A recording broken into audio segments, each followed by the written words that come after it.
Good afternoon, everybody. Uneducated Economist here. Thought I'd give you a bit of a lumber update today. One of the big things that has come up in short supply that has really, if there was any product out there as far as a building material goes that everybody has been shaking their heads at, it's been OSB, oriented strand board. This is a sheathing, and it's actually, they use it for all kinds of stuff, but typically the 7/16 4x8 sheet is used for sheathing. So like you got the skeleton of the building, your framing, you got the sheathing that goes on the outside before all the doors, windows, siding, stuff like that goes on.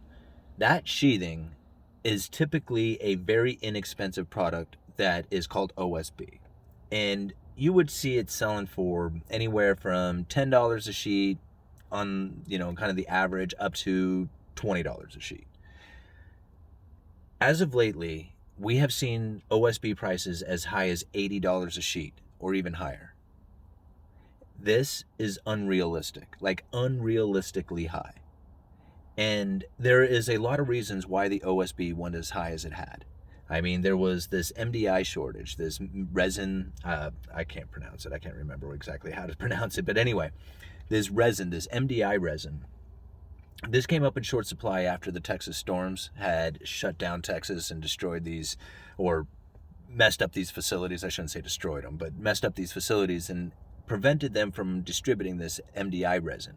It was a critical component inside of the manufacturing of OSB. And when that had a slowdown to it, on top of already the issues that they had previous of COVID, which we have also done a video on, it just left the OSB market in complete disarray. So prior to COVID, they had pulled already, they were curtailing and pulling off the market over 1 billion square feet of OSB.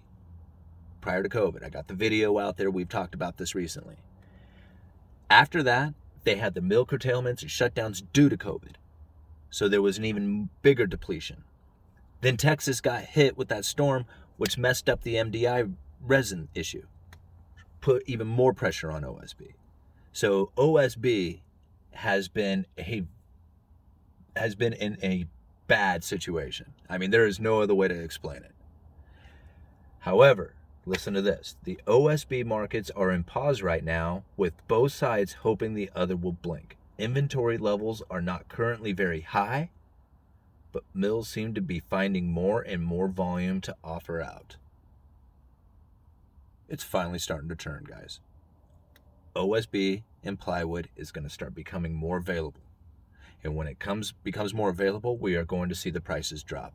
And we're going to probably see them drop pretty dramatically as long as there's no other interruptions to this supply chain re-establishment. Because that's what took place. It doesn't have anything to do with deflating dollars or devaluing dollars.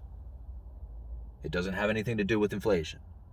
This had everything to do with a manufacturing disruption and distribution that is coming back together again. Now, I have no idea where the new normal on prices are going to be. They are going to be much higher than what we had experienced in the past. Now, if you go and put in an inflation calculator from 1976, 2x4s were selling anywhere from $1.25 up to $1.75 in 1976. Put in the inflation calculator and take a look and see what 2x4s should be selling for today. And you'll find that they'll be somewhere between $6 to $8. That would be a typical price if it was to have kept up with inflation according to the inflation calculators. Whether you believe that stuff or not is a whole nother story, but that is what the inflation calculator says that a price for a 2x4 back in 1976 would be today. If that was the case, then I would imagine lumber future prices would be bouncing somewhere around $700 to $1,000 per thousand. That's where I feel that the lumber is probably going to end up as far as a futures price when it comes to the new normal, whatever that will be. Doesn't mean that we won't see lumber go down to $500 per thousand or even lower. I just feel that the mills are probably looking to operate at $1,000 per thousand. I think that would probably be their most profitable position. Now, of course, the most profitable position would be much higher than that, but you also have to distribute your material. And at 1,700 per thousand, they had a huge slowdown in the amount of purchasing that was taking place of lumber. So it doesn't do you any good if the prices are off the charts if you're not doing the sales. It's all about transactions, right? We talked about this earlier today in the earlier video. So same thing. They want to turn over as much as they can, and the more turning over you're doing is where the profit's going to start coming in if you can sell more items. Now, here's the thing. Lumber is slowing down in sales. I put out a video over probably about 6 weeks ago saying, what was the title? It was something like DIY is MIA. There's an article I'm going to leave down in the description for you guys talking about that very thing. Talking about how a bunch of the do-it-yourselfers are now not at home trying to do the remodels and fixing up and making their environment better. They are now out at the restaurants or vacationing or doing whatever, but they are not at home any longer. They are no longer interested in doing the do-it-yourself projects. And it's obvious. I can see it. I saw it big time back when I did the video up until just about a week or two ago. And I'm starting to see a bit of a shift. There's a lot more people coming in, buying a little bit more deck packages and framing packages than we were experiencing just a few weeks ago. So the prices have come down just a little bit, and people are eager to do those projects. There are a few of them, there are many of them out there who are ready to do this. They've been delaying, waiting. They have a lot of projects that they want to do, and they've been holding back. And I've said this, I was going to coin the term project delaying fatigue, and we're starting to experience some of that now. This is probably one of the busier weeks that we have had since, I don't know, probably in the last 2 months. So things are starting to free up quite a bit. Let me go on here. Southern yellow pine plywood. Supply is easing on the southern yellow pine plywood and has finally started to price downward. Some mills have the availability to ship orders within a week. That's we haven't seen that in a very long time. Things have been 6 weeks to 8 weeks out. So to have an order be delivered in a week, yeah, it's like, what? All right. Okay, Western Spruce Pine Fir. The WSPF market started the week with buyers making offers and feeling confident that most of the downside risk was gone. So that's something to think about there. This is what I'm saying, we are going to find a bottom at some point. There's people who are eager to start projects and they're ready to jump into it. They hear 50-60% off from the futures high of 1,700 per thousand. They're hearing 700 per thousand, and they're thinking, okay, now's the time to get into the market.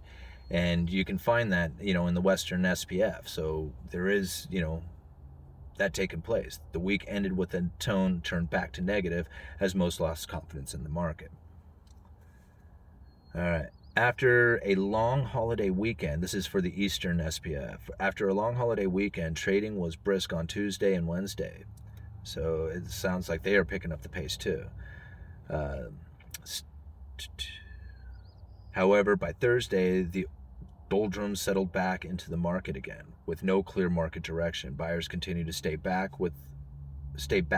purchases, only covering immediate needs. Yeah.